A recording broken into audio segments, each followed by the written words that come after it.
큐티하는 여자의 큐티 나눔 노트. 여호와께 돌아가자.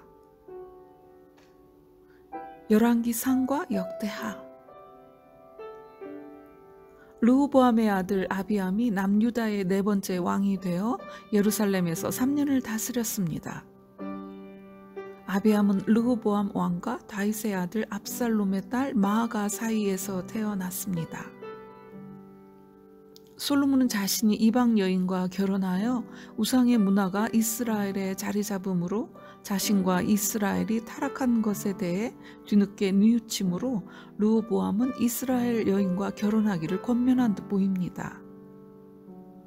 그래서인지 르호보암은 이스라엘 여인들과 결혼했는데 왕족의 권위 때문인지 대부분 가까운 왕족의 여인들이었습니다.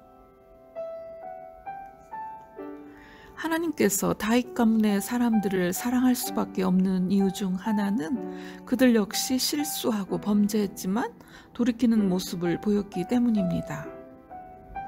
아비암의 이름이 역대기에서는 아비야로 되어 있는데 아비야의 의미는 여호와께서 내 아버지이시다입니다.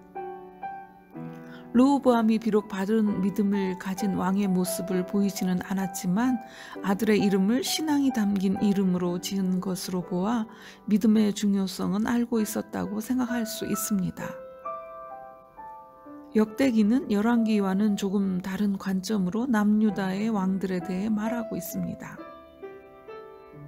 열왕기에서는 아비야의 이름을 하나님의 이름을 뜻하는 야를 빼고 얌으로 바꾸어 아비암으로 말하고 있습니다. 아비암이 하나님 앞에 온전하지 못했기 때문에 그 이름값을 못한 것으로 평가하는 것입니다. 열왕기는 아비야가 그의 아버지 르호보암이 행한 모든 죄를 행하고 그의 마음이 그의 조상 다윗과 같지 아니하여 그의 하나님 앞에 온전하지 않았기에 그의 이름을 아비암으로 말하고 있는 것입니다. 열왕기는 아비암에 대해 별다른 기록도 없고 단지 아비암과 여로보암 사이에 전쟁이 있었고 그의 통치 기간이 짧은 3년이었다는 것을 말하고 있습니다. 역대하는 아비암에 대해 열왕기에 비해 좀 더 자세히 기록했으며 긍정적이기까지 합니다. 아비암이 여로보암과의 전쟁에서 하나님의 도움으로 승리한 이야기와 전투에 앞서 북이스라엘에게 했던 연설을 기록하고 있습니다.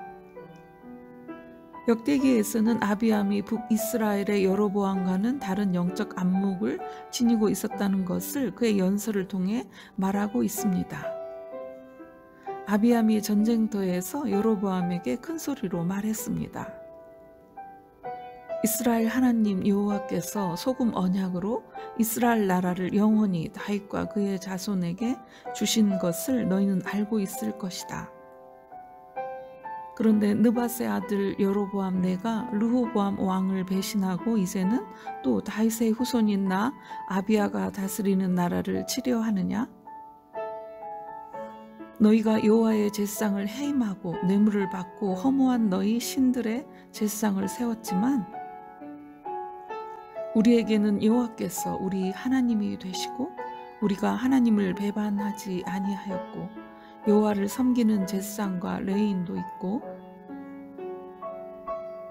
우리는 매일 아침 저녁으로 여호와 앞에 번제를 드리며 분향하며 깨끗한 상에 진설병을 올려놓고 금 등잔대가 있어 그 등에 저녁마다 불을 켜며 여호와의 계명을 지키고 있으나 너희는 여호와를 배반했지.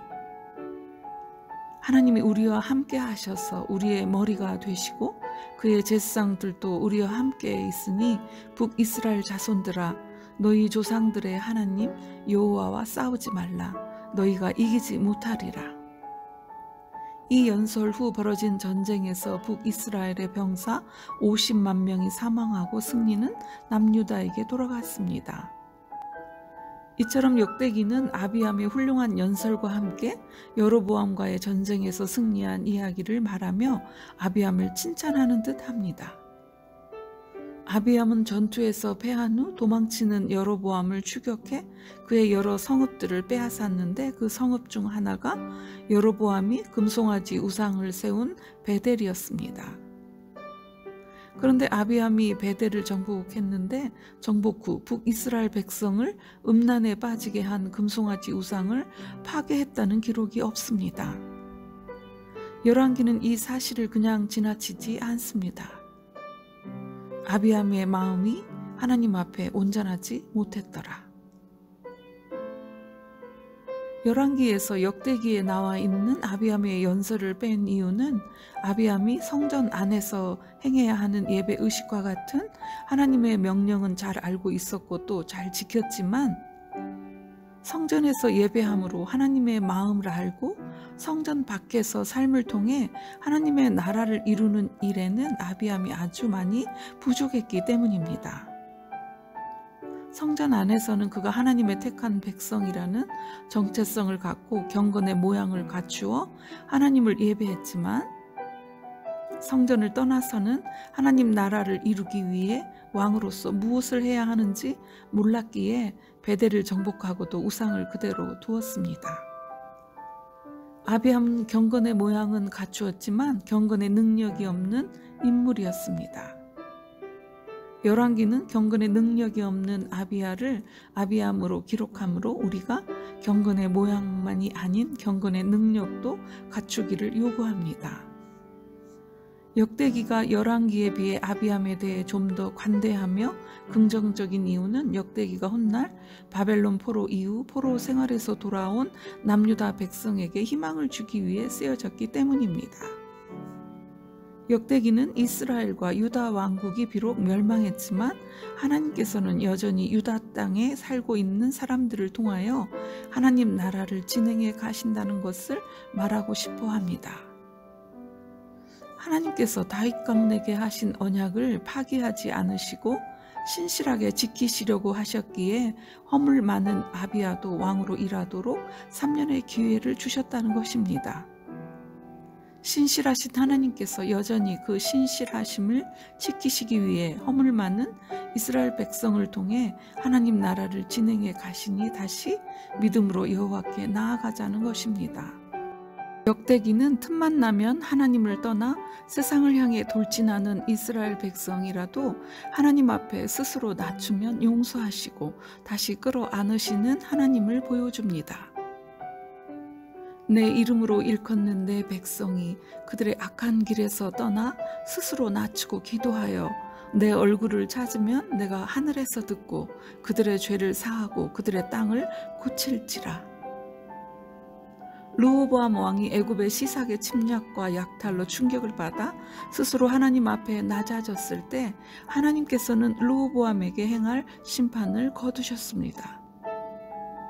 여호와께서 그들이 스스로 겸비함을 보신지라 여호와의 말씀이 스마야에게 임하여 이르시되 그들이 스스로 겸비하였으니 내가 멸하지 아니하고 저희를 조금 구원하여 나의 노를 시삭의 손을 통하여 예루살렘에 쏟지 아니하리라. 하나님의 이런 모습은 우상을 숭배하며 하나님의 선지자들을 핍박하기로 악명을 떨치고 조상으로부터 물려받은 기업을 지키려는 나봇을 죽이고 나봇의 포도원을 빼앗은 악한 왕 아합에게도 그대로 적용됩니다. 엘리야를 통해 하나님의 심판의 메시지를 전해들은 아합이 옷을 찢고 굵은 배로 몸을 동이고 금식하고 굵은 배에 누우며 또 풀이 죽어 다니자 심판을 미루십니다. 오라 우리가 여호와께로 돌아가자. 여호와께서 우리를 찢으셨으나 도로 낫게 하실 것이요 우리를 치셨으나 싸매어 주실 것임이라.